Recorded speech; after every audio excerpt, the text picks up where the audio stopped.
videu sme si povedali, že vidiek trápi obrovské množstvo problémov, s ktorými zápasia prevažne prirodzene zvolení lídri, to je starostovia. Ako je však možné, že porovnateľné samosprávy nemajú porovnateľné výsledky? Ako je možné, že jedna obec prekvitá, kým iná nie, a pritom majú rovnaký počet obyvateľov a teda predpoklad i rovnakého objemu finančných prostriedkov vo svojom rozpočte? Moje meno je Andrea Hradiská a som líder a koordinátor komunitných a strategických aktivít na vidieku.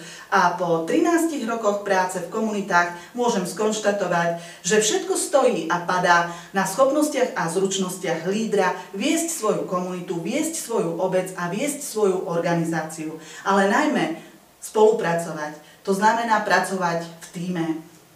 Možno rovnako ako ja i vy poznáte ľudí, ktorí sú v neustálom pokluse a ktorí tvrdia, že im nestačí 24-hodinový deň. V rozhovore s vami často hekticky prešľapujú a ťukajú na hodinky, čím vám naznačujú, že už by mali byť niekde inde, len nie v rozhovore s vami. Až vo vás vyvolávajú pocity viny, že ste vôbec takýto rozhovor začali. Tieto momenty sú mi dôverne známe, najmä z organizovania rôznych informačných seminárov, workshopov či školení, kde je presne uvedený začiatok daného stretnutia. Existuje stále skupina starostov, manažérov, lídrov, ktorí s príchodom na takéto aktivity ešte len otvárajú dvere a už sa pýtajú, kedy dané stretnutie plánujeme ukončiť či skončiť, a či sa to nedá ukončiť skôr, pretože majú iné stretnutia v daný deň. Potom je tu skupina ľudí, ktorí zase pravidelne 15 i 20 minút mešká. Niektorí borci meškajú i celú hodinu.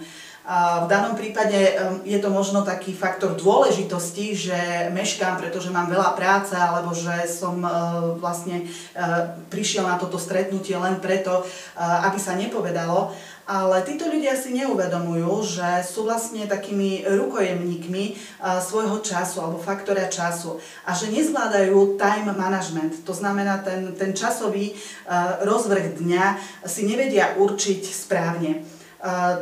Čo by si neuvedomovali to vlastné pochybenie alebo ten vlastný časový stres je jedna záležitosť, ale oni vlastne týmto nepriamo a vedome či nevedome vťahujú do tohto diania aj iných lídrov, ktorí na nich vlastne so začiatkom spustenia takéhoto seminára alebo školenia čakajú. A potom je tu skupina ľudí, ktorí teda prídu na čas, ale zase odchádzajú zo stretnutí skôr. A to už sa prepája aj s informáciami, ktoré na týchto stretnutiach dostávajú. Buď im chýba začiatok, alebo im chýba koniec.